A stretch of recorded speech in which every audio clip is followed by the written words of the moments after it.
Question 1. Imagine you had to explain paratext to someone who has never heard of the term before. If I had to explain what a paratext was to someone who has no idea what it is, I'd begin by saying that the main text is the book, the movie, the TV show, the poem. It's the main body of information. It's the original work, the one that's created by the author, the producer, whatnot. The paratext is all these secondary information, secondary sources that provide key information of the main text, but not exactly the main text itself. Paratexts are usually created by the editors, the publishers, the fans, even the haters. Yeah. So, for example, movies. It could be a TV advertisement trailer. It could be a Facebook fan group, an interview with a actor. For a book, it could be the title of the book, the cover photo of the book, the little summary in the back of every book, a poster at a library, or a online review, negative or positive. Um, Now, these paratexts should communicate effectively with the intended audience. Now, this being said, no 8-year-old's going to read the newspaper, and no 80-year-old's going to be on Twitter. So you have to take that in consideration if you're going to try and send your message to teens or young adults. You would probably use a method of Twitter, social media, TV, magazines. For the elderly, for the working class, a man sitting in his office, you would probably use a newspaper or something along that category. You gotta know your intended audience and deliver that message effectively to them. And to deliver that message effectively, you not only need to do it in the right style, right format, but you also need to include important information that relates. So you have to include the genre, the plot summary, character list, something that will attract the intended audience and make them influenced to either be a part of the main text, to watch, to read the main text, or just to simply include them in the main text. Now, paratexts are important in society because they give very underestimated too. They give prior background and information on the main text. The paratext is a tool used to frame the main text, and if done correctly, can actually help influence different interpretations of the main text before the main text is even seen, read, viewed. Question 2. If you had to create a paratext for yourself, what would it be, why, and how would this paratext influence how people perceive you? If I had to create a paratext for myself, I'd begin by assuming that my main text is some sort of documentary, TV show, movie, some film based on my life. And the paratext I would create would be the title. Something simple, something easy, something like Charlie Hogue Life 101. I'm a 19-year-old, I'm a freshman in college. My intended audience right away would, it's a given, be other 19-year-olds, other teenagers, other people in college, people in the same age vicinity as myself. People in that same age group understand that 101 is a freshman course. It's an introduction course. It is a course that people enter that have no idea what to expect. They don't know any further knowledge in that course. Everything is new concepts. Everything they're being taught is brand new information. Question 4. Describe one of the essays you wrote to an audience outside of the class. Convince that audience of the importance and or significance of your work to the audience understanding of their social world and the media text with which they interact. Now, one essay I wrote was about the Kings of Leon, and I took apart and examined different paratexts. I believe it was a music video, a interview, and a song. And what I did is I made apparent hidden messages and influential details found in those different paratexts and gave them meaning and presented the reader of my paper with a understanding of what those paratexts influenced. Now, as my paper alone helped clarify and promote the idea that the Kings of Leon showed signs of struggle, showed signs of stress and tension and drug use and alcohol abuse, which ultimately led to their separation. So as a paper, you would read it, you'd understand about the band.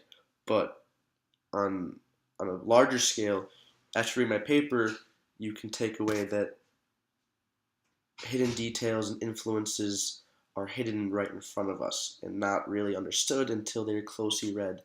And in society, everything has meaning. And by reading this paper and pointing out song lyrics or how people are positioned on stage during a music video or posture or body movement in interviews, each of which are details that seemingly go unnoticed but unknowingly create influence on the topic. In this case, the Kings of Leon separation. So my paper um, draws the attention upon and brings it about to teach people that do not take this course the use of subtle details and how the message that they can promote. Now, as used in my paper, um, I gathered details, little minute details that, when put together, perceive the image, the ultimate consequence of the band separating, which happened. But you could see signs of it happen years back, and people didn't catch upon it until moments before it happened. So by going back in time and highlighting those details and talking about them and dissecting them and explaining them, it allows the reader, the viewer, to understand that those details are not just found in that band, but they are found everywhere. And these little details found in different movies, and different songs, and different books, and posters and advertisement, they all have meaning. And each thing that you see may not seem apparent, but is subconsciously triggering something in your mind and is there for a reason. Um, and it all means something. Now, by naming this main text Charlie Hogue Life 101, you shape an image of that film, that TV show, that movie, to be one about an average kid, one about a freshman in college. Now, me being the main character, I would be perceived the exact same way, and because the title has to do with an introductory course, you would already have an understanding that that main text is about a story about a kid that learns as he goes, makes mistakes, learns from them, is in a new environment. That little name gives a lot more meaning than what meets the eye. Question 3. Choose any blog post you have written over the course of the semester. Re-answer the blog post question and prompt in a new and more detailed way. How does your knowledge and perception now influence how you reapproach the prompt? Now, if I had to go back and redo any blog posts previously done in class, I would go back to February 17th and I would redo the making of an advertisement for the Hunger Games. Um, Before, when I made this, I did not fully understand the power of paratext and advertisements and how they were made to be effective, and I did not target the audience, the intended audience, effectively. My advertisement was written in a short essay format. It used long words straight from the thesaurus, not relate, not connect. It was poorly um, targeted the right audience. Now, after a few months, and I have a new understanding of paratext and advertisement and how to effectively use them, I would go back and make a new paratext, a new advertisement that relates to the audience much more effectively. I describe Katniss as a much more powerful woman. I'd make sure to include as much detail on action, on adventure, and on survival as possible. It would not be written in the essay format by any means. It would be shorter, be much more simple, um, and all this would be done to target the correct audience. The correct audience would be kids, younger adults. Um, the intended audience for the Hunger Games as a book and as a movie is roughly the same, and that is the younger generation. And no member of that younger generation, no young kid wants to go read a long essay on why you should read this book and what to expect in it. Rather, they would rather see something short, something quick, something fast, something interesting that catches their attention, tells them what to expect, influences their perception of what the book is all about, and then it's over. So I would include the genre, I would include the action to attract the males, I would include a powerful female character to attract females. It'd be short, it'd be sweet, it'd be quick to attract the younger generation. And as a whole, I would redo the whole advertisement to specifically target the correct audience. Question 5. Describe two main things you've learned in this class over the course of this semester.